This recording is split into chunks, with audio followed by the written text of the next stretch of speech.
Good morning. My name is Iti Pandey and I am a civil servant from 1996 exam batch. Today we are going to discuss about the environments. Two things which I want to mention as we progress into the class. First, I will tell you briefly about myself towards the end of the class because that's not really important. The more important part is that I will be taking all your questions, all your queries towards the end. We are right now trying to understand from where the entire question paper and syllabus of the third paper for UPSC main exams is going to come. So environment is part of the third paper. It started in 2013 after the second option was removed. The third paper includes economics, it includes agriculture, it includes environment, and it also includes security. The overall two subjects which are the basis of this paper are economics and geography. So far as the environment part is concerned, without a basic understanding of geography, it is not possible to attempt the paper on environment. Reason being, most of the papers and most of the topics in the environment are being covered by geography. For example, climate is an essential part of geography. तो आप physical features पढ़ते हैं, physical features के बाद आप relief पढ़ते हैं. Relief में आपका climate पूरी तरह से आता है, किस तरह से physical features आपके climate को affect करते हैं. After that you learn about vegetation. How does a vegetation cover over a period of time give rise to basic biological and physical structures? Another part of geography. फिर हम जिस तरह से management करते हैं, जिस तरह से स्ट्रक्चर्स बनाते हैं, उनका क्या इफ़ेक्ट होता है हमारे टेरेन पर, हमारे फिज़िकल जो हमारे पास लैंडमार्क्स हैं उनके ऊपर किस तरह का असर होता है, वो भी हमें पता चलता है. So before we go into the details of the syllabus, let me first tell you that you should have a basic understanding of geography. तो अगर आप भारत की बात करेंगे, जो कि ज़्यादा करके इस पेपर में भारत से इसके संदर्भ में बात की जाती है, तो आपको भारत के फिजिकल फीचर्स और पॉलिटिकल मैप दोनों का आइडिया होना चाहिए. अगर आपके पास इसमें कोई कमी हो तो आप सवाल का जवाब ठीक से नहीं दे पाएंगे. जैसे कि India is known as a subcontinent. Why is it known as a subcontinent and why not a country? Because you find all the features of a continent in the country itself. तो आपके पास coastal areas हैं, कई countries सिर्फ coastal area से determine होती है. जैसे आपकी Mediterranean type of climate है, तो आप देखते हैं there are countries like Italy, there are countries like France, which have only a Mediterranean type of climate being determined by the sea.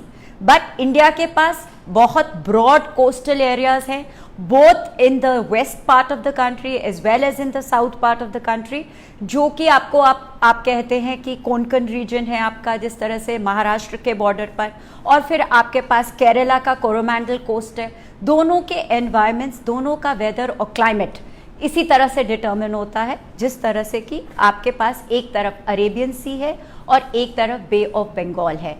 फिर एक हमारे ओवर राइडिंग फीचर्स हैं which is the Himalayas. Himalayas जो हैं आपके मोस्ट इम्पॉर्टेंट फिजिकल फीचर हैं इस country के, बिकॉज विदाउट इट्स प्रेजेंस जो मॉनसून डिटर्मिन करते हैं इंडिया के क्लाइमेट को, और by and large monsoon type of climate कहा जाता है इंडिया के क्लाइमेट को, वो अगर हिमालयाज प्रेजेंट नहीं होते तो ये मॉनसून्स हमें ओवरराइड करके दूसरी कंट्रीज़ में चले जाते, like which is China. But because of the presence of these mountains the monsoon winds are forced to shed the moisture in the country, giving rise to the great Indian bowl, जिसको हम the northern plains कहते हैं. We have a number of rivers which are rising out of the Himalayas, which again form a tapestry which fertiles the land of the country. तो अगर आपके पास basic geographical understanding है कि north में हिमालयाज है हमारे पास, वेस्ट में हमारे पास अरेबियन सी है, ईस्ट में बे ऑफ बंगाल है, तो एक बेसिक अंडरस्टैंडिंग से आप ये एनवायरनमेंट का क्वेश्चन पेपर आंसर कर सकते हैं. Coming to the details on today, that is today is the 25th of July। अगर आप आज का हिंदू एडिटोरियल निकालेंगे और उसको देखेंगे तो आप देखेंगे कि फर्स्ट पेज पर, और क्योंकि ये सिलेबस से डायरेक्टली रिलेटेड है इस वजह से इसको बताना जरूरी है। आप फर्स्ट पेज पे देखेंगे that 60 people have lost their lives due to a landslide। Now, why has this landslide taken place? This landslide is taking place because of the first topic of discussion today, which is going to be climate change।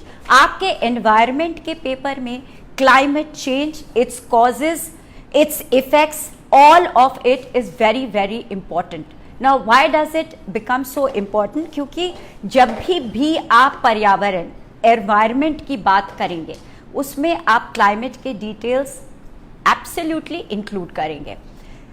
The questions which are coming in this paper, before I attack the syllabus, the pattern of questions which are coming in this paper, और आप 2013 से 2020 तक के सारे question paper देख सकते हैं। It's a very small portion, मोटा मोटा about 60 to 65 marks का ये पोर्शन है आपके 250 मार्क्स में से, जो आपका थर्ड पेपर है उसमें आप हर समय देखेंगे कि जो करंट में चल रहा है वो इस पेपर में रिफ्लेक्ट होता है। Of course there are two very important topics, environment impact assessment एक टॉपिक है और एक है डिजास्टर मैनेजमेंट असेसमेंट। ये दोनों चीजें इररिस्पेक्टिव ऑफ करंट अफेयर्स भी आती है। तो coming back to the paper Hindu today, उसमें पहले पन्ने पे लिखा है कि 60 people lose the life because of a landslide. अगर आप अंदर की तरफ जाएंगे तो आपको एक एडिटोरियल मिलेगा जिसमें लिखा है कि now jurisprudence is being taken up for establishing the right of nature. इसमें justice Ranjit Singh and others versus the constitution versus the union government of India का एक केस साइट किया गया है जिसमें कि the Indian bustard which is an endangered species, which brings us to the second topic of today जो biodiversity है। उस बायोडाइवर्सिटी को कंजर्व करने के लिए they are only 200 the species of this bird which is left in the Indian subcontinent, और ये native है इंडिया का। और राजस्थान और गुजरात की गवर्नमेंट को कहा जा रहा है कि आप जो बिजली के तार ऊपर से ले जा रहे हैं उसमें आप इस प्रकार की सुविधा प्रोवाइड करिए ताकि बर्ड्स इन वायर्स में ट्रैप ना हो सके, और जहां तक हो सके आप ये cable wires underneath the earth ले जाइए। तो ये आपके सेकेंड टॉपिक को कवर करता है which is your biodiversity. Now you come to the environmental pollution. अगर आप इसी में अंदर जाएंगे तो आप देखेंगे कि एक वार्निंग इशू की जा रही है जिसमें लिखा जा रहा है कि जो महाराष्ट्र के स्लम एरियाज हैं वो अब एक डेथ ट्रैप बनते जा रहे हैं। क्यों डेथ ट्रैप बनते जा रहे हैं? Because of the lack of urban planning. Environmental pollution and urban planning is again closely related, which brings us to the concept of smart cities in India. This is a very raging concept, particularly in the context of flash floods and cloud bursts that you are seeing in and around you. और ये episodes बहुत सारे हुए, तो अगर हम ये कह दें कि ये टॉपिक और ये टॉपिक रिलेटेड नहीं है तो ये इनकरेक्ट होगा, because environment is a whole. अब environment word comes from the term environ. Environ is a French word. इसका मतलब क्या होता है? इसका मतलब कि आपकी जो सराउंडिंग्स हैं उनको आपका एनवायरनमेंट माना जाता है। जैसे अभी आप हम इलाहाबाद विश्वविद्यालय के पेज से आपको पढ़ा रहे हैं, तो आप अगर स्टूडेंट हैं तो इलाहाबाद यूनिवर्सिटी आपकी एनवायरनमेंट हो गई, उसका कैंपस आपका एनवायरनमेंट हो गया, आपकी यूनिवर्सिटी रोड आपका एनवायरनमेंट हो गया एज ए स्टूडेंट। आपके जितने हॉस्टल्स हैं, वेदर इट्स एएनजा और Hindu hostel, irrespective of the women's faculty, ये सब आपके एनवायरनमेंट का एक हिस्सा हुए। तो ये एनवायरनमेंट आपके बिहेवियर को डिटर्मिन करता है और आपका बिहेवियर भी एनवायरनमेंट को डिटर्मिन करता है। तो आप लोग दोनों एक सिम्बियोटिक रिलेशनशिप में है। ये सिम्बियोटिक रिलेशनशिप आप बायोडाइवर्सिटी में देखते हैं। क्लाइमेट बेसिकली आपके रेनफॉल के पैटर्न को, आपके टेम्परेचर के पैटर्न को के बारे में आपसे सवाल पूछेगा। So you have heard the concept of global warming, you have heard the concept of greenhouse gases. This brings us to the concept of climate change. तो हम कह रहे हैं कि हमारा जो पर्यावरण का टेम्परेचर है वो दिन प्रतिदिन या अपने millennium as centuries change is increasing by 1.5 to 2 degrees centigrade. और जब हम आपसे क्लाउड बर्स्ट की बात करेंगे तो हम आपको बताएंगे कि ये जो क्लाउड बर्स्ट से और ये जो पैटर्न ऑफ रेनफॉल हो रहा है, इससे हमारा जो सरफेस टेम्परेचर वो किस प्रकार से एक दूसरे को प्रभावित कर रहा है, वो इस बात को डिटरमिन करेगा। इस वजह से we will first take the topic of climate change, go into the series of what all which is there, and then go to the concept of biodiversity. So climate change will include rising temperatures, greenhouse gases. I have taken pollution separately, but pollution is also, although pollution is man-made, but it will come as a part of climate change. कभी कभी आपसे पूछ लिया जाता है कि यहाँ पे के पर्यावरण में आप बदलाव क्यों देखेंगे, तो बदलाव किसी भी फैक्ट्री के ऑनसेट से, because of a mining project, because of dredging, because of a glacier movement, किसी वजह से पोल्यूशन के कारण कहीं का पर्यावरण बदल रहा है, तो वहाँ पे climate change and pollution will interact with each other.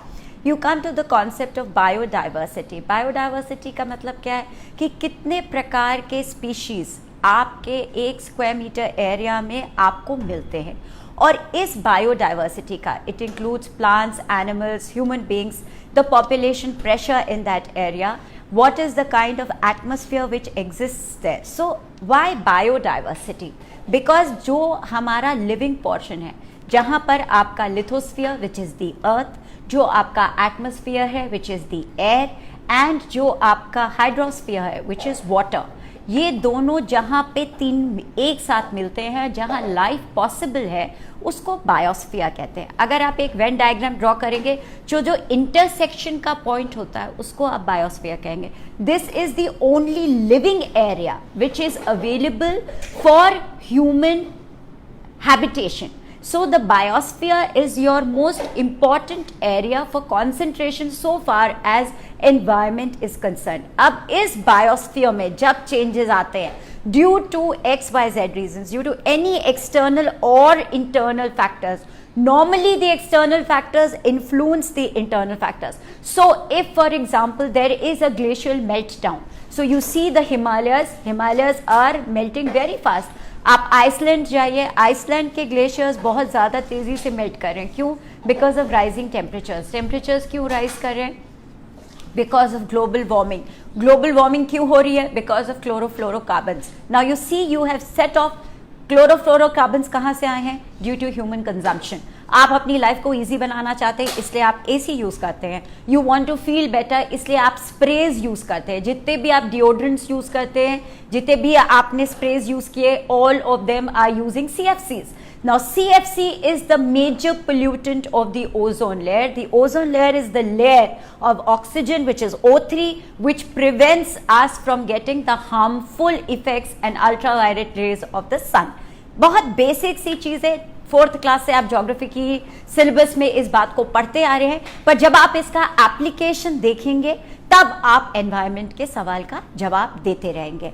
Now we come to the third part, environmental pollution. इसमें आप एयर पोल्यूशन, वाटर पोल्यूशन, जो आपका प्लास्टिक है उससे जो आपके सॉइल का डिग्रेडेशन हो रहा है, आपका रैपिड प्रेसिपिटेशन से, because of the buildings, the structure, the urban cities जो हम बना रहे हैं, उससे आप कितने ज़्यादा नेचुरल जो वाटर के रिसोर्सेज हैं या जो हमारी नेचुरल लेक्स हैं, सीज हैं, उसमें इतना ज़्यादा पोल्यूशन हो रहा है, हमारा सॉइल पोल्यूट हो रहा है because of excessive human activity. तो आप देखते हैं कि वो मस्ट हैव, अभी recently there was a lot of talk of sand dredging in coastal areas. Then we have so many of these hydroelectric projects which are coming up in mountainous regions. जब ये hydroelectric projects हमारे mountainous regions में बनाए जा रहे हैं, तो वहाँ एक excessive type की mining की जा रही है, which is not good for the young mountains. The Himalayas are a fold mountain. आप ये इस बात को जानते होंगे, और ये one of the youngest mountain ranges in the world है। इसमें बहुत सारे changes आ रहे हैं। So there is faulting, there is folding. Himalayas are a fold mountain. तो अगर folding के बाद faulting होती है which takes place due to earthquakes in the region, तो ये सारी जो compound होती है issues, they start with human activity, and human activity and its interference results in pollution of the environment. तो कभी कभी आपको डायरेक्ट क्वेश्चन आता है, जैसे कि आप एक जगह, मेरे ख्याल से इन 2020 ओनली और इन 2019 देर is a question on clean air, and आप किस प्रकार से क्लीन एयर सिस्टम्स इस्टेब्लिश करते हैं. Then there is a whole concept of green energy. So everywhere, just like all other questions, because I want to take away that fear of the environment from inside all of you. Environment is not anything special, just that the focus of attention is different. आप वही शायद सारे सवाल पहले भी 2013 के पहले भी जवाब देते होंगे, बट एक ज्योग्राफी के कॉन्टेक्स्ट में, एक ज्योग्राफिकल कॉन्टेक्स्ट में देते होंगे. बट अभी आप ये सारे जवाब एनवायरनमेंट के रिलेशनशिप में दे रहे हैं, जहाँ की आप अवेयर हैं कि ये आपकी सराउंडिंग्स हैं, और इस सराउंडिंग में अगर आप एक्स एक्टिविटी करते हैं, जैसे कि आप माइनिंग करते हैं, जैसे कि आप ड्रेजिंग करते हैं, या फॉर एग्जांपल आप हाइड्रो इलेक्ट्रिक प्रोजेक्ट लगाते हैं, या कोई आप इंडस्ट्री इस्टेब्लिश करते हैं, जैसे for example cement industry is considered one of the biggest pollutants of the environment, but can we stop the use of cement?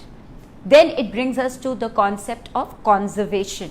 मैंने आपके लिए कॉन्जर्वेशन अलग से नहीं लिखा, इसमें आप एक कॉन्सेप्ट पढ़ते होंगे in situ and ex situ. ना, इन सीटू क्या होता है? जब आप कंजर्व करते हैं नेचुरल एनवायरनमेंट में, तो आपके जितने नेशनल पार्क्स हैं वो सब इन सीटू एनवायरनमेंट में है.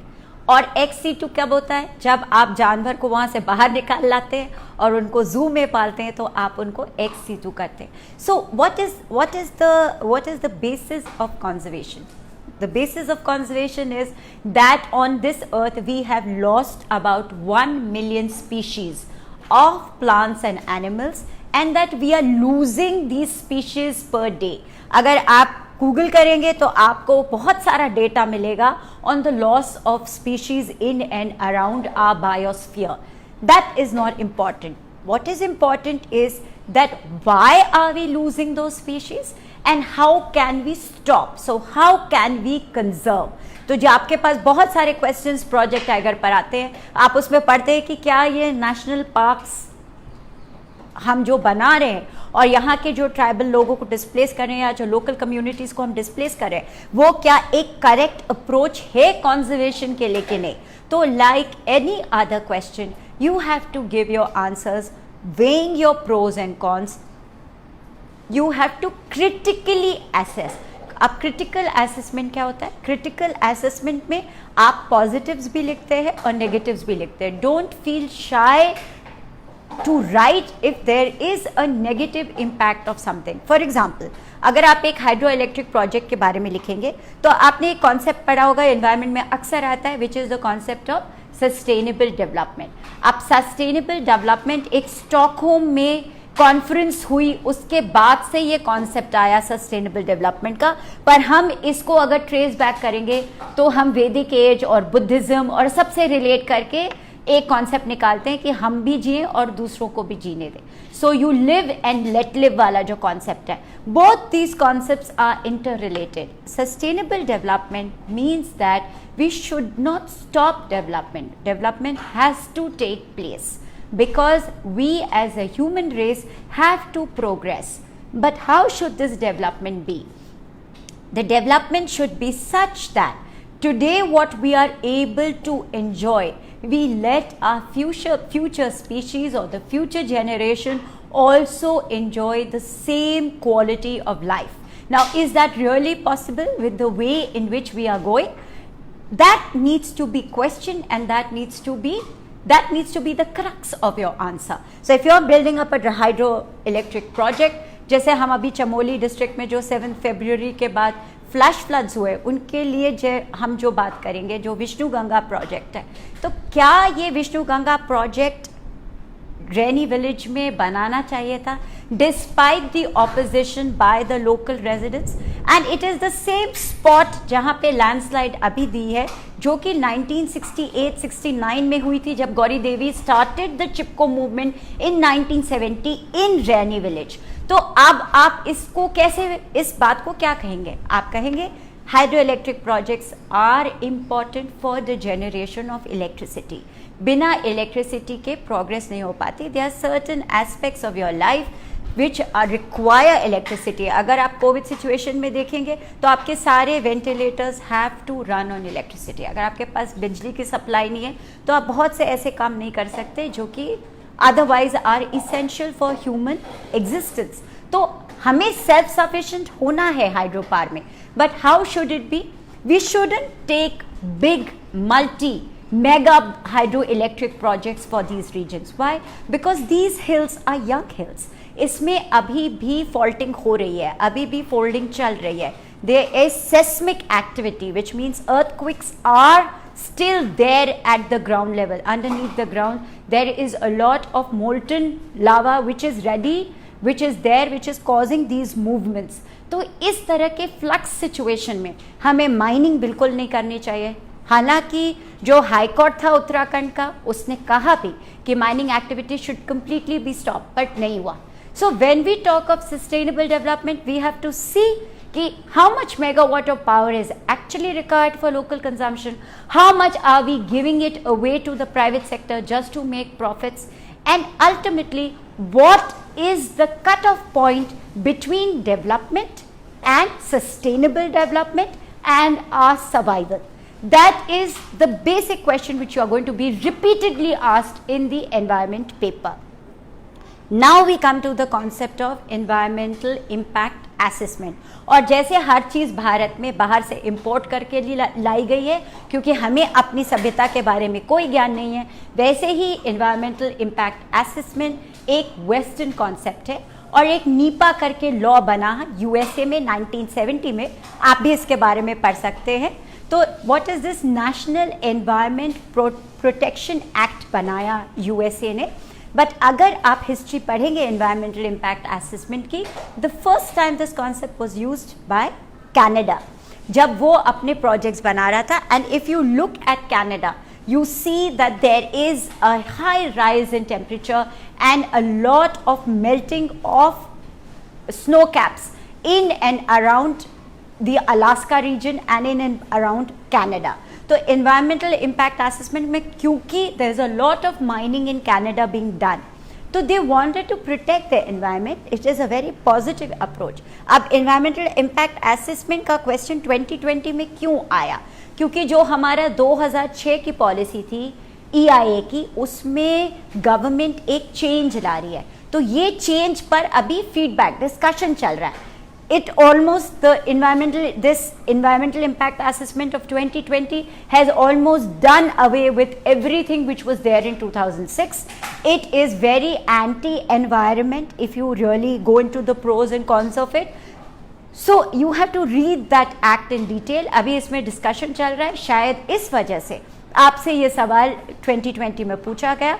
But environmental impact assessment, as we progress and we become a signatory to the Paris Agreement, and जो UNCTAD की रिपोर्ट है, जितना ज़्यादा हम अपने कार्बन फुटप्रिंट्स को कवर करना चाहेंगे और जितना ज़्यादा हम लेवरेज करना चाहते हैं कि we are not a big polluting country as compare to the developed nations, हमारे लिए EIA की रिपोर्ट बहुत इंपॉर्टेंट हो जाएगी.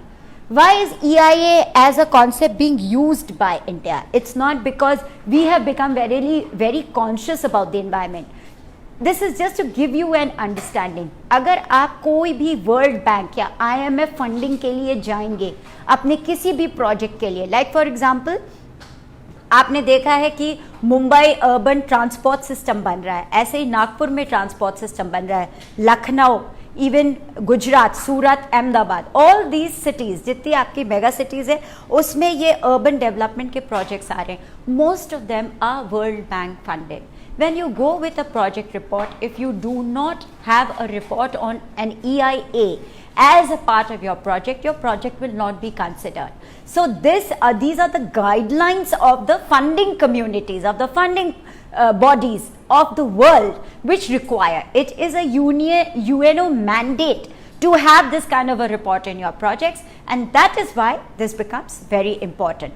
Now we come to your disaster management. अगर आज की रिपोर्ट पढ़ेंगे, जो पहला वाला आपका कॉन्सेप्ट है, जो मैंने जैसे आपको कहा कि न्यूज़पेपर में आपको क्लाइमेट चेंज भी मिल रहा है, आपको बायोडाइवर्सिटी भी मिल रही है, आपको अर्बन प्लानिंग पोल्यूशन भी मिल रहा है और आपको डिजास्टर मैनेजमेंट भी मिल रहा है। कैसे मिल रहा है?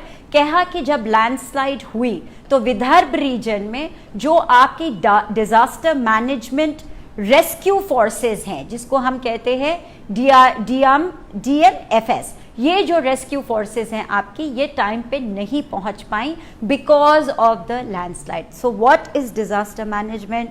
Why is it such an important concept? So disaster management task force जो आपकी है, या जो डिजास्टर मैनेजमेंट आपका असेसमेंट है, ये इसेंशियल हो जाता है because not only of the forces of nature, like for example floods होते हैं आपके कहीं पर, या जैसे आपके यहाँ सुनामी आई थी, then it is a condition of disaster management. हम कोविड को एक डिज़ास्टर मैनेजमेंट की ये देते हैं, स्टेटस देते हैं, it's a disaster, you have to deal with it. इस सिचुएशन में आप एक इमरजेंसी डिक्लेयर करते हैं, you bring in your paramilitary forces, they are designated forces under disaster management. There is a protocol for disaster management. There are various wings of disaster management. इसकी पूरी एक booklet बनी हुई है, and disaster management as a question will keep on repeating itself. Please keep yourself updated on the latest which comes in it. Disaster management क्या होता है? जैसे फॉर एग्जाम्पल कहीं पे फ्लैश फ्लड्स आ गए, अब फ्लैश फ्लड्स आने के बाद to save life and property आप डिप्लॉय करते हैं, एक कंट्रोल रूम सेटअप करते हैं, और इसमें एक कॉन्सेप्ट है golden hour. Golden hour is that 1 hour after the declaration of a disaster in which you try to save as many lives as possible. कहते हैं कि अगर वो एक्चुअली तो हाफ एन आवर ही होता है, पर इसको 1 hour करके माना जाता है कि अगर आपने 1 घंटे के अंदर जितनी लाइफ सेव कर ली, वो मैक्सिमम लाइफ आपने सेव करी है, उसके बाद उतनी लाइफ सेव करना पॉसिबल नहीं हो पाता। सो it is N emergency response. That is why disaster management becomes very important. आजकल एक्सीजेंसीज बहुत सारी हो रही हैं, तो कहीं पे लैंडस्लाइड हुई, कहीं पे क्लाउड बर्स्ट हो गया, फ्लैश फ्लड्स हो गए, अर्थक्विक आ गया, सुनामी आ गई, सब जगह disaster management comes into play. अब ये आपसे क्या सवाल पूछा जाएगा कि डिज़ास्टर मैनेजमेंट एजेंसी आपकी कितनी इफेक्टिव है इस कंट्री में, इसके कौन कौन से मेन पार्ट्स हैं, what are the principles which are being followed in disaster management, how will you in a situation of a disaster deal with the exigency or the emergency which emerges at that point of time. So then disaster management becomes very important. I think they have asked you 4-5 questions on this aspect. अब मेरे ख्याल से, मेरे हिसाब से मैंने आपको मोटा मोटा कवर करके बता दिया है कि एनवायरनमेंट में आपको किस प्रकार के सवाल आने वाले हैं, उनका जवाब कैसे बनेगा, और इसमें newspaper reading becomes so very important. और ईच टॉपिक का मीनिंग क्या है? Of course there is no hard and fast rule कि सिर्फ यही आएगा। लाइक फॉर एग्जांपल मैंने आपसे कहा कि थर्ड पेपर में इकोनॉमिक्स है, एग्रीकल्चर है, एनवायरनमेंट है, सिक्योरिटी है। अब आपको एग्रीकल्चर से रिलेटेड भी एनवायरनमेंट के एस्पेक्ट्स पूछे जा सकते हैं।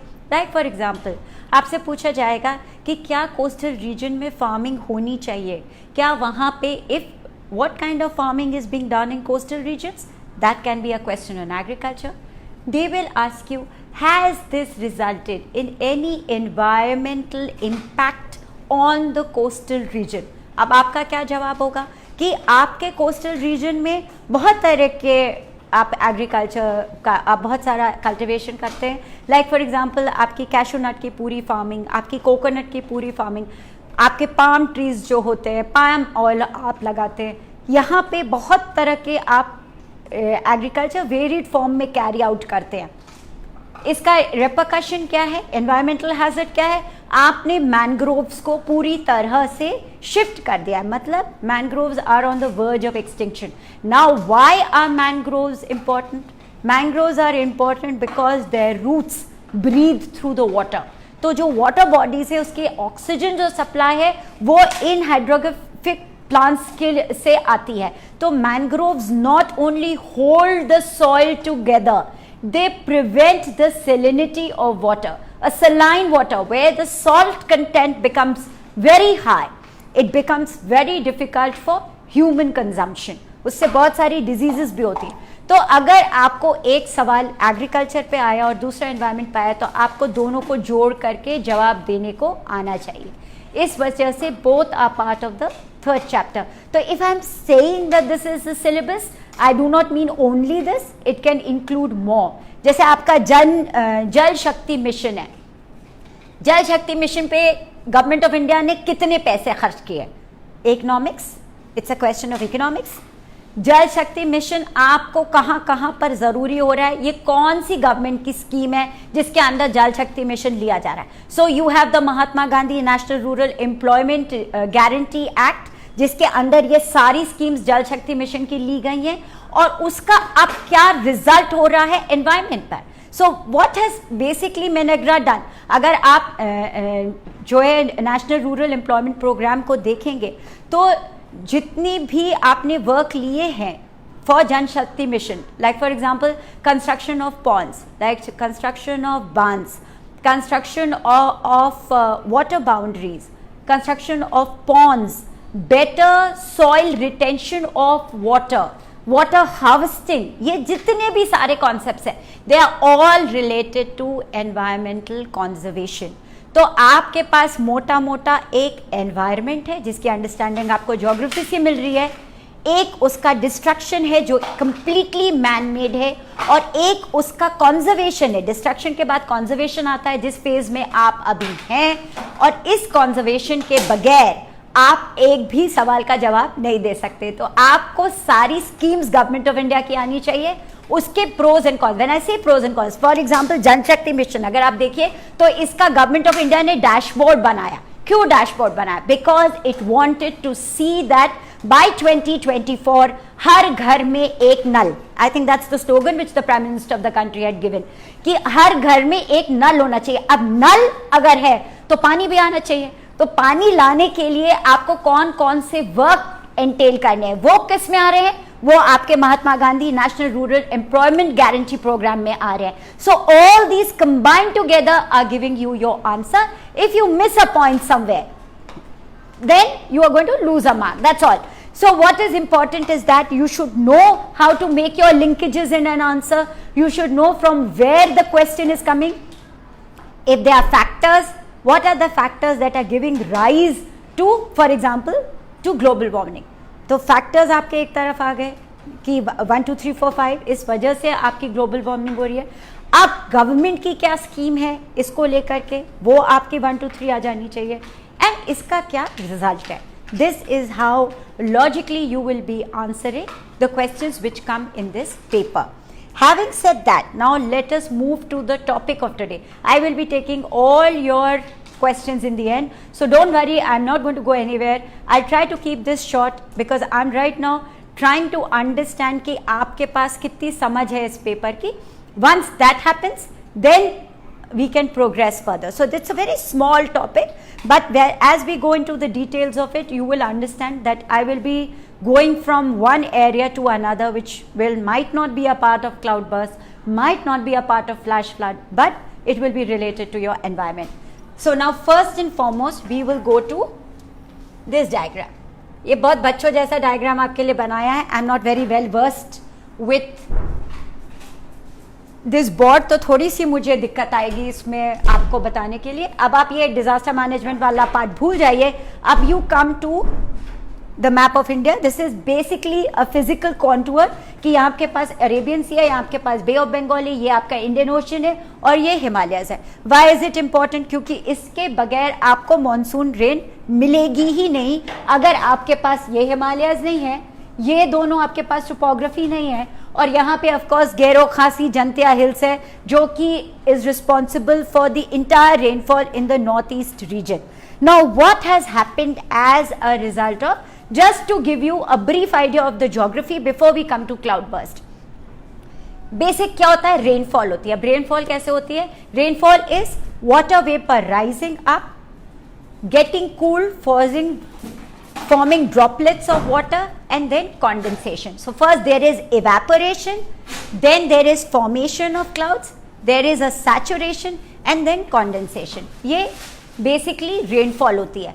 अगर आप ज्योग्राफी की किताब खोल के देखेंगे तो उसमें आपको बताया जाएगा that there are मोटा मोटा 3 kinds of rainfall. One which is called your relief rainfall, जिसको आप orographic rainfall भी कहते हैं, और जिसके बारे में कि क्लाउड बर्स्ट में हम आपको स्पेशली बताएंगे.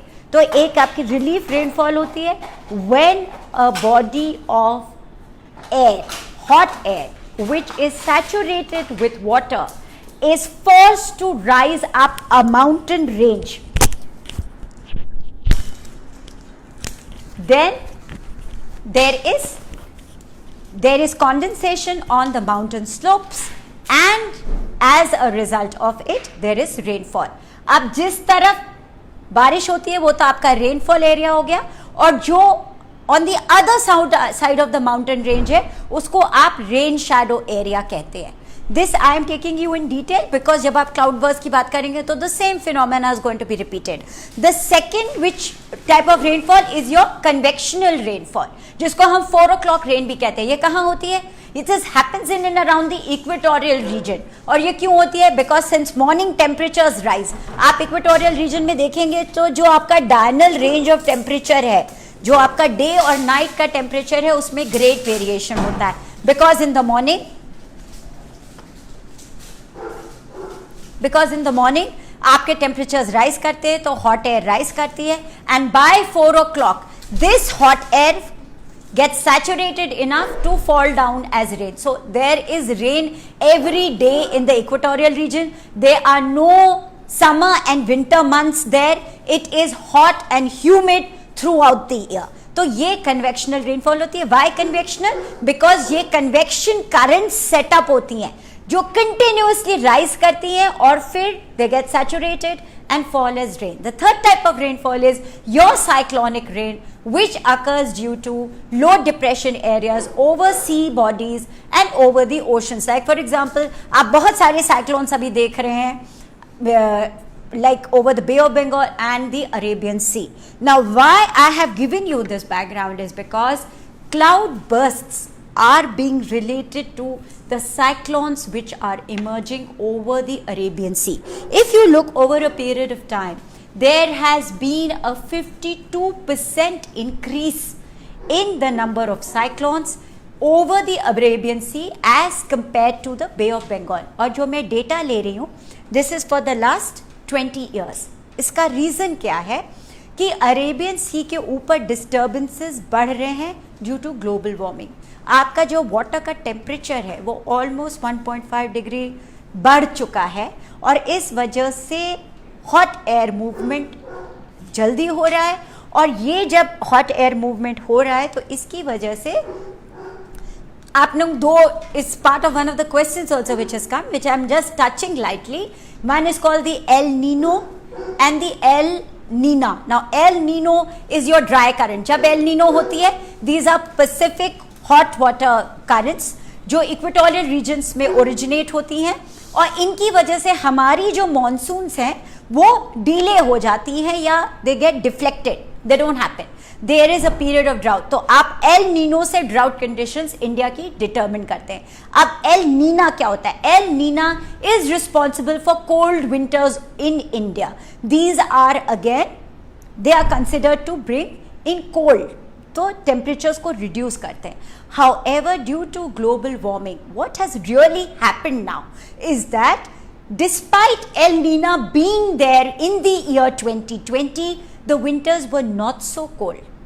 Again, about 200 districts in India. This is a background and the data which I am sharing with you. I cannot tell you the agencies from which the data is, but these are all data which has been verified by the United Nations report on climate change. तो ये सारे data up to dated हैं, आप इसको authentically कभी भी coat कर सकते हैं. ऐसा कहा जा रहा है कि 200 districts of India have suffered floods and drought together. I am giving you a background in which you will be able to better appreciate cloud burst and flash floods. It's a very small concept. It will come as a very short note to you. Something related to it will also come, but as a concept it's very essential that you understand what goes into a cloudburst. So I'm saying that 200 districts in India have experienced both drought and floods together.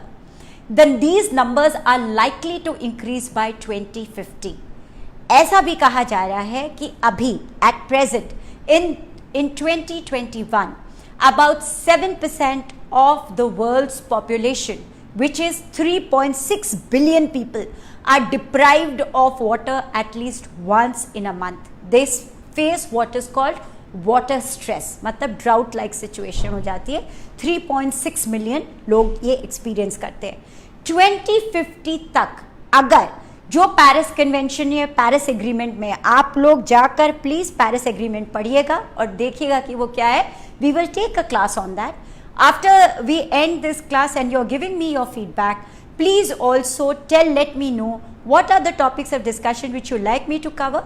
I have my own rule book to follow, but if there's some topic which you think should be taken up first, we will take that first. So in the Paris Agreement, it has been decided that both the developed and the developing nations will try to curb the rising temperatures up to 2 degree centigrade. तो surface temperature 2 degree से ज़्यादा नहीं बढ़ेगा, पर अगर हम इस Paris agreement को अपने आप से रीफॉर्मुलेट करके 1.5 डिग्री पे क्लब करते हैं, तब 2050 तक जाकर के about 5.6 billion people will be facing this water stress. जो मैं आपको डेटा कोट कर रही हूँ, ये एक मैगजीन है Down to Earth. Down to Earth में बहुत पुराने सारे पब्लिकेशंस भी आते हैं और नई भी हर महीने की आ रही है. When ever you get an opportunity, flip through the pages of Down to Earth. A lot of it has been covered by the Economic Times, a lot of it has been covered by the Hindu, the Mint, coverage from the NDTV, coverage from India Today. ये सबको combine करके आपको ये मैं पढ़ा रही हूँ. This is not to tell you the scope with which we do our research work before presenting it to you. This is to tell you a background from where you can also pick up and start reading. Because you are a student, you have the capacity to do more. So it is expected that you become aware about your environment and read up all these places. Going back to the 5.6 billion people who are going to face this water stress, if we are able to plug in this temperature increase from 2 degrees to 1.5, we can reduce this number by about 50%.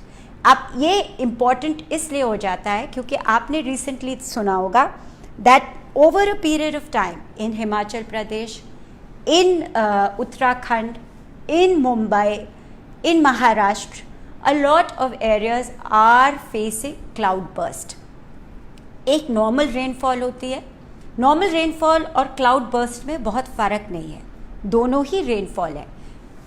What sets it apart? Now, how does rain occur?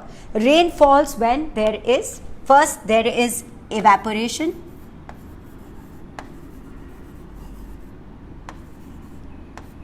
उसके बाद evaporation के बाद आपका आता है saturation. और उसके बाद होता है आपका कंडेंसेशन.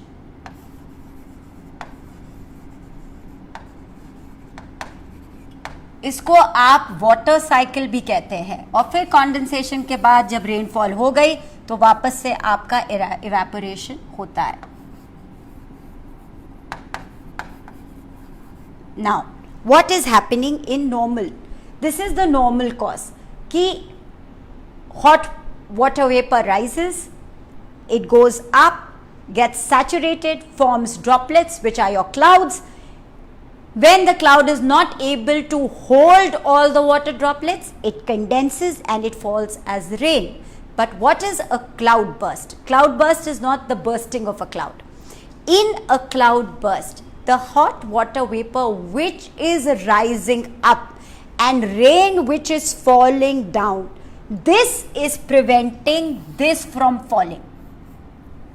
आप समझिए कि बारिश हो रही है, बट क्योंकि हॉट एयर करंट्स इतने स्पीड से ऊपर जा रहे हैं कि वो इस ड्रॉपलेट्स को वापस से सोख लेते हैं. वापस से सोखने के बाद वो और ड्रॉपलेट्स बनाते हैं, and when it is not able to hold again, the droplets fall as torrential rain, creating a cloud burst. So cloud burst में सबसे इंपॉर्टेंट क्या है? Suddenness of the rain. It comes like a storm. It's a rainstorm. This kind of precipitation is a rainstorm where suddenly there is a downpour of rain. The suddenness is marked by torrential rain. So for example, at an average अगर India में 172 millimetres की rainfall होती है, तो आप जब cloud burst की बात करेंगे तो 100 millimetre, 100 millimeters of rainfall, or about 4.72 inches or 4.98 inches of rain is going to fall within 1 hour over a small 100 square feet area. So what are the defining features of cloudburst?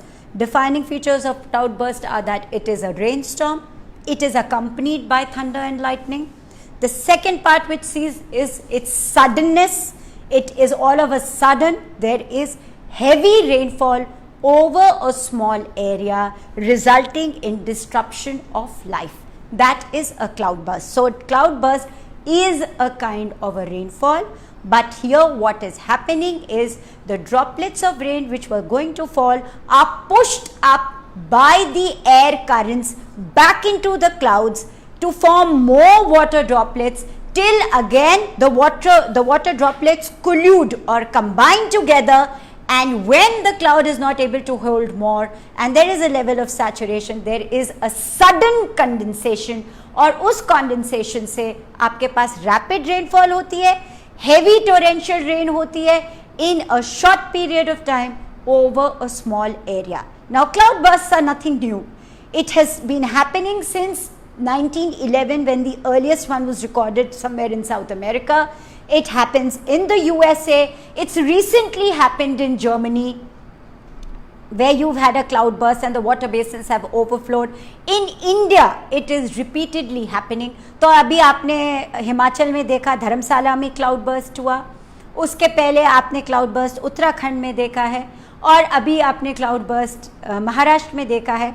तो ये जो cloud burst की प्रक्रिया बढ़ती जा रही है is because of global warming, is because of the origination of cyclones over the Arabian sea, जिस वजह से मूवमेंट ऑफ एयर करंट्स, जो एयर करंट्स इंडिया अब एक्सपीरियंस कर रहा है उसमें ज़्यादा मॉइस्चर है, और फिर जब क्लाउड बर्स्ट होता है तो ये काइंड ऑफ रेनफॉल होती है which is your orographic topography, जहाँ पर यहाँ से for example I told you over here it becomes easier to understand if you're because you are looking at Maharashtra right now. I told you in today's paper it's written Vidarbha normally comes in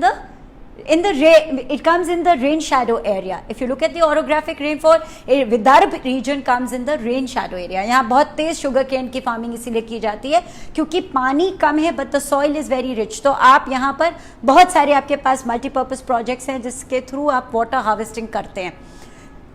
So in this area, these are your water laid hot air currents. Because of a lot of cyclone activity here, you see that these air moistures are being carried in excess. They strike your western ghats. ये आपके western ghats हैं, आपकी सहायदरी range है, ये western Ghats को strike करते हैं, ये यहाँ पे रेनफॉल करते हैं, और जैसे जैसे अंदर जाते जाते हैं ये रेनफॉल कम होती जाती है. उसी प्रकार से आपके यहाँ पर जब क्लाउड बर्स्ट होता है तो क्लाउड बर्स्ट डेजर्ट एरिया में होगा या माउंटेनस रीजन में होगा या एकदम अर्बन एरिया में होगा, because of the urban type of planning जो हो रही है, जहाँ पे कि अभी रेन वाटर किसी भी प्रकार से आपके हार्डन्ड सरफेस में एब्जॉर्ब नहीं हो पाता. जब उस तरह का क्लाउड बर्स्ट होता है तो आपके फ्लैश फ्लड होते हैं. So again hot air is rising. There is normal rainfall which will be your relief, your orographic rainfall, but that is not happening because of the rising temperatures. ये यहाँ जाके normal rainfall को रोक दे रहा है, रोक के जो आपके droplets है उनको cloud में push back करता है, और उसके बाद droplets collude होकर के जब गिरती हैं तो you have the phenomena of cloud burst. cloudburst has been increasing in the mountainous region due to human activity. Now, there is a variation in two concepts. One, there is a cloud burst, and one, there is a glacial burst. Glacial bursts are very common in places like Canada. They're very common in Iceland, but they become common in the Himalayan region due to global warming. Now, glaciers in and around your Uttarakhand region have become very, very prominent. अभी आपने 7th February को जो चमोली का पूरा episode हुआ, now how did this happen? There was a glacier in the high mountain ranges, और वो glacier suddenly break off करा. Now when that glacier broke off, it started coming down carrying the debris with it. इसकी वजह से जो आपकी Alaknanda river है उसमें प्रॉब्लम आई, और उसकी वजह से you had an entire area being flooded, and two very big hydro projects. One is your Tapovan Vishnugarh hydro power project, और एक आपका जो है Rishi Ganga hydro electric project. ये दोनों प्रोजेक्ट्स आपके अफेक्ट हुए. I just give you a brief inline of this hydroelectric project.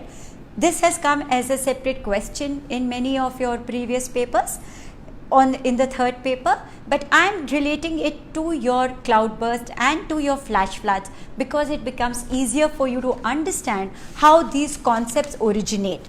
तो कैसे हुआ कि there is a place called the Ponti Peak जो 6029 मीटर्स अबव सी लेवल पे लोकेटेड है. यहाँ पे 5600 मीटर पर एक हैंगिंग ग्लेशियर था. ये जब गिरा 40 डिग्री एंगल पे ये नीचे स्लोप डाउन करने लगा. जब ये स्लोप डाउन करने लगा तो इसकी डेब्रिस के साथ इसने एक आर्टिफिशियल लेक बनाई. कहाँ? Confluence of the Ranti stream and the Rishi Ganga. यहाँ पे ये ठहर गई. ये लेक इससे आर्टिफिशियल लेक बन गई because of the debris which the glacier was carrying. Now, it said that there was an avalanche. What is an avalanche? Avalanche is a sudden drop of ice, big chunky pieces of ice or glacier. When it slides down a mountain slope, it's said to create an avalanche. Avalanche again is occurring rapidly now because of global warming. So when this glacier was coming down, it collided with the Rishi Ganga hydro electric project. पहले उसको wipe down किया और फिर नीचे आए, और नीचे आकर के यहाँ पर फ्लैश फ्लड्स हो गए because of the debris it was carrying, because of the Rishi Ganga, because of the water in the Alaknanda. दोनों की वजह से फ्लैश फ्लड्स आए, और फ्लैश फ्लड्स आकर नीचे की तरफ जो आपका Tapovan Vishnugarh hydro power project है इसको इसने पूरा वाइप आउट कर दिया. आपने टीवी पे देखा होगा कि आपकी नेशनल डिजास्टर मैनेजमेंट टीम बहुत ज़्यादा टनल में जाकर लोगों को बचाने की कोशिश करी, but as on date in Chamoli district in Raini village 200 people have disappeared and they have not yet to be found. Now, when this glacier came down, there was no cloudburst, but it resulted in something called flash floods, which brings us to the second concept of the day today. What is a flash flood? Is it related to cloudburst, or do flash floods happen anyhow or anywhere? Flash floods, one of the effects of cloudburst is flash floods. But flash floods can happen anyhow. What is the meaning of a flood? अब floods आपके होते हैं whenever a water body overshoots its boundaries. तो कोई river है वो swell कर गई तो भी floods होते हैं आपके. कोई pond या lake है जिसमें excessive debris आ गया, excessive siltation हो गया, या man made कोई भी चीज़ उसमें dump कर दी गई तो overflow कर गया अपने बैंक को, तो फ्लड्स आते हैं. You have tsunami in the sea. You face the tsunami, which is a huge tidal wave because of an earthquake or volcanic activity taking place in the bedrock of the sea. So when that happens, you also have floods. So floods can be fluvial floods, they can be coastal floods, they can be pluvial floods. So when they are fluvial floods, they are normal fluvial floods. कहीं पे water level rise करता है river का, तो कभी कभी आपका hydro electric project जितने हैं उसमें आप वाटर को छोड़ते हैं, इसको कहते हैं you let go of the water reservoirs once in a while, that results in flooding. What is your pluvial floods? Pluvial floods are your flash floods. What is the mark of a flash flood? Flash flood, again, very sudden. They happen in the interiors, not necessarily around a lake or a river. It happens due to torrential rain. So a cloud burst can cause a pluvial kind of a flash flood. Like for example, this glacier avalanche. A glacier is coming down, offsetting the water which is present in the river, making it overflow, and the flash flood is sudden. It takes away with it all the trees and the man-made structures around it. A lot of people lose their lives. So the suddenness of it is one of the hallmarks of a flash flood. अब क्योंकि ये interiors में हो जाता है, जैसे for example अभी landslide हुई, लैंडस्लाइड पूरी की पूरी आपकी जितनी मड थी वो आपकी वाटर बॉडी में चली गई, वाटर बॉडी ओवरफ्लो हो गई, again flood like situation occurs and the roads are full of water, you are not able to move out of your homes, so it is an emergency kind of a situation. आपके train के tracks remove हो जाते हैं, highways रुक जाते हैं, ये सारी फ्लैश फ्लड्स के इफ़ेक्ट्स हो हैं. फ्लैश फ्लड कब होता है? जब टोरेंशियल रेन हो, नॉर्मल रेन भी हो, but if that rain is taking place over a long period of time, then you have normal floods. जैसे आप कहते हैं ना कि गंगा बढ़ रही है, आपकी बढ़ती चली जा रही है इलाहाबाद में, फिर आप कहेंगे कि पूरा रसूलाबाद भर गया है. Rasulabad is your low lying area, gets filled in first जैसे ही बारिश ज़्यादा होती है, but that's not a flash flood. A flash flood will happen when there is a sudden downpour like a cloud burst, or due to a meltdown, or due to excessive salination, sedimentation in a water body. There is an overflow of water and the water does not find a way to drain itself. So flash floods are the repercussions of an urban environment, or what we call a carpeted or created environment. अब यहाँ पर क्या है, आपके पास सिर्फ concrete grounds हैं. Most of the mud ground is gone. You do not have fields which are able to soak in the water because of the excessive use of fertilizers. You have offset the cycle. जैसे आपने एक concept है, अगर आप syllabus देखेंगे इसमें pollution में, तो एक है आपका डेजर्टिफिकेशन, उसी के संग संग एक है टॉपिक आपका eutrophication. And what is eutrophication? Eutrophication is the normal cycle by which the soil is set. तो आपका phosphorus होगा, nitrogen fixation होगा, oxygen generation होगा. This is your eutrophication cycle.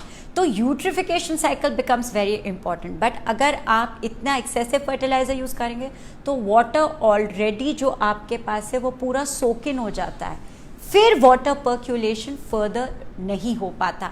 इसकी वजह से आपकी ड्राउट लाइक सिचुएशन अकर करती है, वाटर स्ट्रेस होता है, इस वजह से आपका ड्राउट बढ़ता है और एक तरफ आपके पास एक्सेसिव रेन हो रही है बट स्टिल आप उसको रिटेन नहीं कर पा रहे. इस वजह से water harvesting becomes very important. Now you see the kind of artificial conservations that we have to intake when we are growing our cities by leaps and bounds. Going back from nature, we are going towards a created environment, and when we go towards a created environment, we do not have the normal atmosphere, the normal environment, normal soil for absorption of this excessive rain. फिर क्या हो जाता है? फिर एक status को maintain हो जाता है. आपके flash floods होते हैं until the water recedes on its own. There is no way in which you can stop these floods. So we stand as helpless scapegoats witnessing the event. और आप हर साल बारिश के मौसम में ये देख रहे हैं बड़ी सिटीज़ में, whether it's Hyderabad, whether it's Mumbai, whether it's like low-lying places like Pune right now और कोल्हापुर right now, ये सारी areas में landlocked situation है. ड्रेनेज सिस्टम बहुत पुअर है और कोई एफर्ट प्लानिंग में नहीं जा रहा जिससे ये एक्सेस वाटर यूटिलाइज किया जाए। तो आपको कॉज पता चल गया, क्लाउड बर्स्ट क्यों होता है, फ्लैश फ्लड क्यों होता है, इसमें क्या क्या फैक्टर्स इनबिल्ट हो जा रहे हैं वो आपको पता चल गया, इफेक्ट आपको पता चल गया। Now you have to look for the solution of these problems. So in times to come, the bottom line of both cloudburst and flash flood is that your monsoon cycle is going to change. Now when your monsoon cycle is going to change, it means that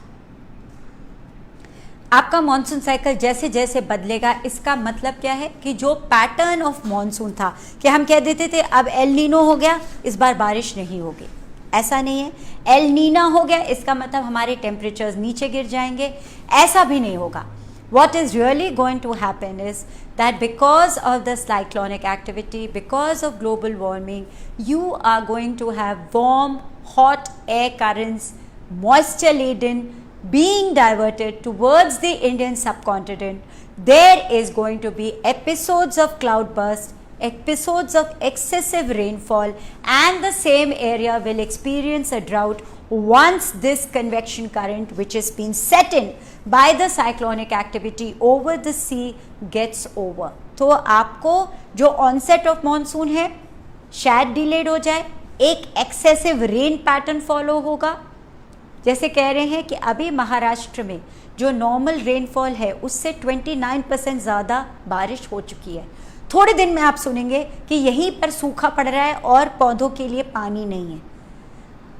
इसका क्या मतलब है? इसका मतलब ये है बारिश हो रही है but there is a run off, कहीं भी वाटर रिटेन नहीं हो पा रहा because of the concreteness of the ground, because there is no water पर्क्यूलेशन।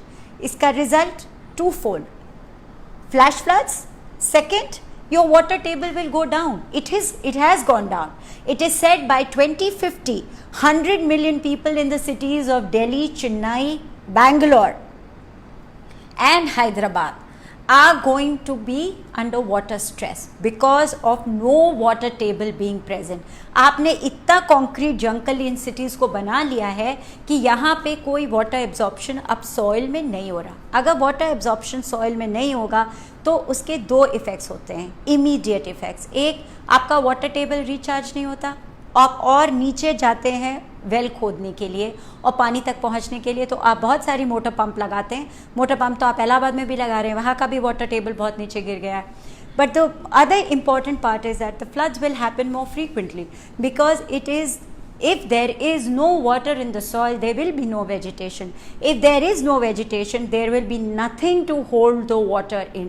Water absorption will get reduced, your vegetation cover will get reduced, there will be excessive soil erosion, your soil will get dry, it will become a drought like situation and you will need water from other sources to fill in. यहाँ पर आपकी जो water harvesting है, इस cycle को आप break कैसे कर सकते हैं? Now we come to the other part कि how are you going to be able to mitigate this phenomena and put a stop to it? तो ठीक है, क्लाउड बर्स्ट होगा क्योंकि ग्लोबल वार्मिंग हो रही है, बट आप उस पानी को एब्जॉर्ब करने के चैनल्स बनाइए उन्हीं जगहों पर। लाइक फॉर एग्जांपल जो 5 मई को धर्मशाला में क्लाउड बर्स्ट हुआ, it is not the first time that it has happened. Ladakh has witnessed flash floods, Ladakh has witnessed cloud bursts. So you know that these are the areas जहाँ पे drainage is a problem. अगर आपको पता चल गया है कि drainage problem है तो उसको डाइवर्ट करने के लिए आपको एक ड्रेनेज सिस्टम बनाना पड़ेगा। साथ साथ अगर आप एक कंक्रीट जंगल में रहना चाहते हैं विच is your city urban development में वाटर हार्वेस्टिंग के साथ you should have structures. Why is it so incorrect to have a pond, to have a bunding system, to have contour management plans in your concrete cities? There's nothing wrong with that. आप यहाँ water harvesting करिए, यहाँ पे water retention के systems बनाइए, यहाँ पे आप नाला बनाइए जिस प्रकार से कि हम लोग वो पुराने ज़माने में जो प्योली बनाई जाती थी, जिस तरह से water retain किया जाता था, those same systems have to be put in place to retain the water. And simultaneously जैसे जैसे आप वाटर हार्वेस्टिंग और ड्रेनेज सिस्टम बनाएंगे वैसे वैसे आपको अपना वेजिटेशन कवर भी बढ़ाना है। तो फास्ट ग्रोइंग ट्रीज, आप पेड़ काटते हैं सड़क चौड़ी करने के लिए, आप बहुत सारे नेशनल हाईवेज बना रहे हैं, आप कह रहे हैं कि इंडिया की मुंबई सिटी को आप दिल्ली से कनेक्ट कर रहे हैं, आप विद इन महाराष्ट्र नागपुर बॉम्बे को कनेक्ट कर रहे हैं। No, if you look at it, it is a redundant system. Already there is a transport system which exists, which is the train system. It's healthy, it's pollution free. All right, you want to have an alternative, very good. But आप उस चक्कर में जितने पेड़ काट रहे हैं, क्या आप उस पेड़ के वीज़ा वेज दूसरे पेड़ लगा रहे हैं? आप फॉरेस्ट कवर को ख़त्म कर रहे हैं। फॉर एग्जांपल इन कान्हा, आप अभी माइनिंग स्टार्ट कर रहे हैं कान्हा में, और उसकी वजह से पूरे वो फॉरेस्ट वहाँ के अफेक्ट हो रहे हैं। आप कान्हा की माइनिंग इतनी ज़रूरी है या आपका पर्यावरण? That is a question they will ask you, because it is one of those big national parks which is your in situ kind of conservation, and they will ask you that is this mining being justified, and then you have to come up with an answer that यहाँ पे mining करने से पर्यावरण पर ये मुसीबत आएगी। तो आपको प्लान ऑफ एक्शन में ऐसा होना चाहिए कि कंजर्वेशन के साथ साथ आप माइनिंग कर सकें। अगर आपको लगता है कि माइनिंग के जो सेट ऑफ है, जो बेनिफिट है, वो आपके कॉस्ट बेनिफिट एनालिसिस में नहीं फिट हो रहा, you can always give an answer that yes mining can be done, but in areas में माइनिंग करने से इस एरिया को छोड़ करके where you can have pockets of mining areas and pockets which are only for conservation purposes, दोनों को आप ईयर मार्क कर दीजिए, सो दैट कि vegetation and people and animals, which brings us to the concept of biodiversity, does not get affected. So we are now looking at something where we are talking of water conservation. अगर आप ये जल Shakti mission को पढ़ेंगे तो आप देखेंगे कि बहुत सारी विलेजेस में a lot of women have come to the forefront for water conservation. जैसे एक मैंने केस स्टडी पढ़ी जिसमें पक्कड़ विलेज है केरला में।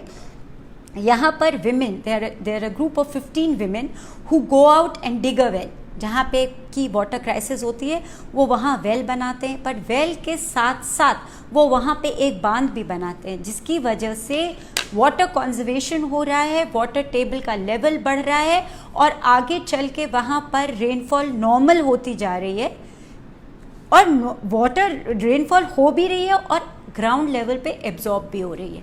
This they have done under the Mahatma Gandhi National Rural Employment Generation Program। और इस तरह की चीज़ें आप, एक विलेज है जालौन में जहाँ पे कि उन्होंने वाटर कंजर्वेशन किया बंदिंग सिस्टम लगा करके, एक जगह जहाँ पे उन्होंने पॉन्ड कंस्ट्रक्ट किया है, मल्टीपल क्रॉपिंग मेथड से भी वो कंजर्व कर रहे हैं सॉइल को और वाटर रिटेंशन की तरफ वर्क कर रहे हैं। सो जो आपके कंजर्वेशन के मेजर्स होते हैं, वो सॉइल इरोजन हो, वाटर डिप्लीशन हो, एफॉरेस्टेशन के इश्यूज हों जहाँ पे कि डिफॉरेस्टेशन हो रहा है, more or less they will be the same. That is the point which I am trying to make. So what you will learn in one area will come over to the next area. Coming back to the Chamoli disaster where the glacial avalanche happened, this village, which is called the Rani village, went for a public interest litigation in 2007 to control the mining activity of this Vishnugarh hydel project. और court ने, high court ने order भी दिया कि यहाँ पे आप mining नहीं करिए, अगर आपको ड्रेजिंग करनी है माउंटेन्स की तो नॉर्मल कॉस्ट में करिए, माइनिंग करके माउंटेन्स को मत उड़ाइए। But this decision was not taken seriously by the administration, resulting in this kind of an avalanche, resulting in this kind of flash floods and loss of life. Why Rani village is very upset with the government of India is because it's the same village which in 1969-1970 started with the Chipko movement, realizing कि landslide 68 में वहीं हुई जहाँ से पेड़ काटे गए थे, और क्योंकि ये विष्णुगढ़ प्रोजेक्ट आपका हाइड्रो इलेक्ट्रिक प्रोजेक्ट है, वो उसी एरिया में आ रहा था जहाँ पे लैंडस्लाइड हुई थी, इस वजह से they did not want this project to take place. And जब गवर्नमेंट ने इंसिस्ट किया 2010 में कि नहीं ये प्रोजेक्ट वो करेंगे ही, तो भी इन्होंने पब्लिक इंटरेस्ट लिटिगेशन करके माइनिंग एक्टिविटी को बंद करने की कोशिश की, which was ignored by the private contractors. Again, a case in point for the students when you write an answer that for every developmental project there is the report of environmental impact assessment.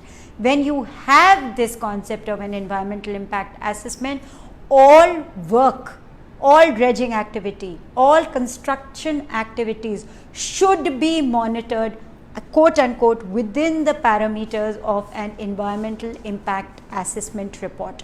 तो आपको अपने answer में EIA का concept ज़रूर लाना है जब भी आप किसी भी प्रकार के कॉन्जर्वेशन की बात करेंगे। Now what has happened is in 2019 there has been a series of meetings between the government of Uttarakhand and the union government, and it has been decided that out of the 50 hydroelectric projects which were going to be made in the Uttarakhand region, only 13 or 15 of them will be moved forward.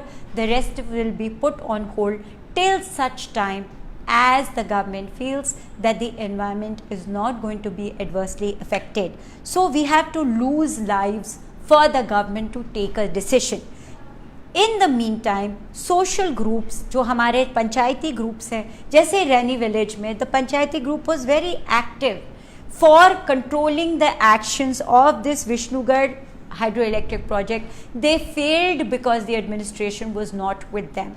So when you talk of your linkages, you will say that a people's movement needs to be backed up by the government of the day, and this in turn will lead to concrete and successful conservation efforts.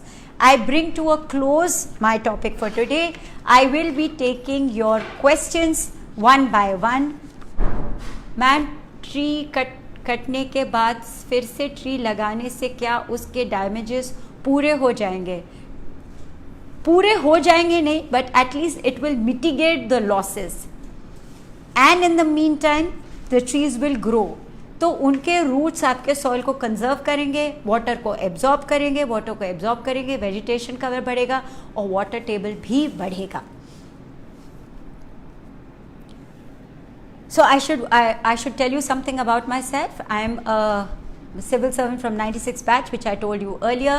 I am from the Indian Railway Traffic Services, and I came into the field in 1998.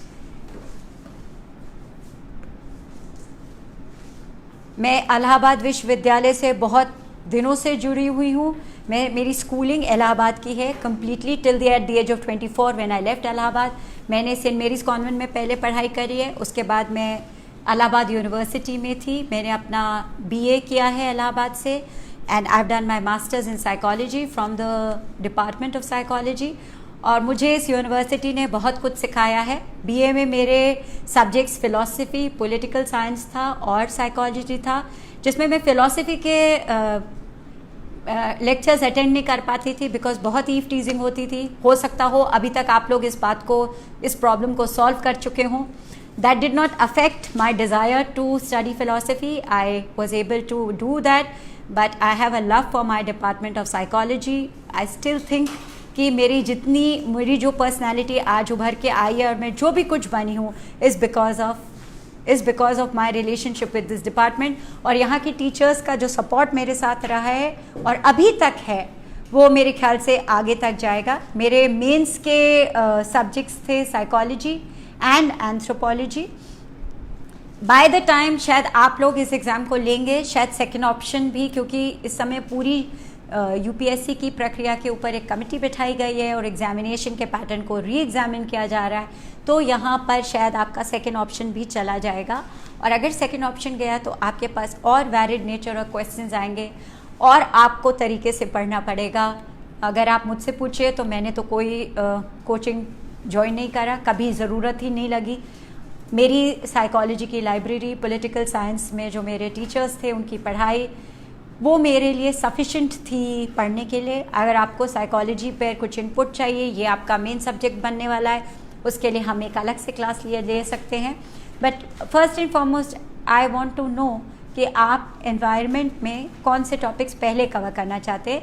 Virendra has been telling me कि I should do biodiversity with you first, which I will do. Biodiversity I will do with you, and of course climate change.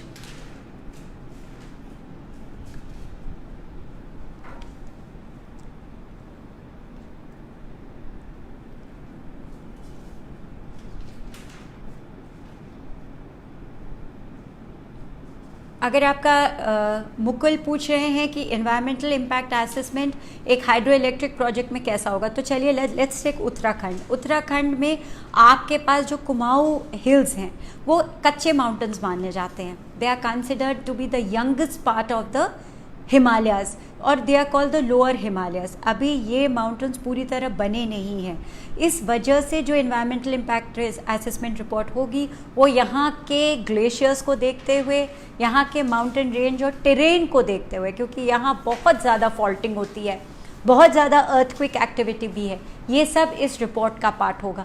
अगर मैं आपको specifics करके दूंगी तो let me come to environmental impact assessment के specifics क्या होते हैं. स्पेसिफिक्स में आपको उस एरिया का क्लाइमेट, यहाँ पे इट्स अ माउंटेन रीजन, तो summer winter range, the annual range of temperature, फिर उसका वेजिटेशन कवर, वहाँ पे किस प्रकार की माउंटेनस रेंज है, कितना डिफॉरेस्टेशन, कितना फॉरेस्ट कवर है, कितना आइडल फॉरेस्ट कवर होना चाहिए, फिर रिवर सिस्टम्स, कौन कौन सी रिवर सिस्टम है और इस प्रोजेक्ट को लाने से ये रिवर सिस्टम का क्या इम्पैक्ट होगा. That again becomes a very part of your environmental impact assessment. And what are the advantages and the disadvantages, both are part of your EIA.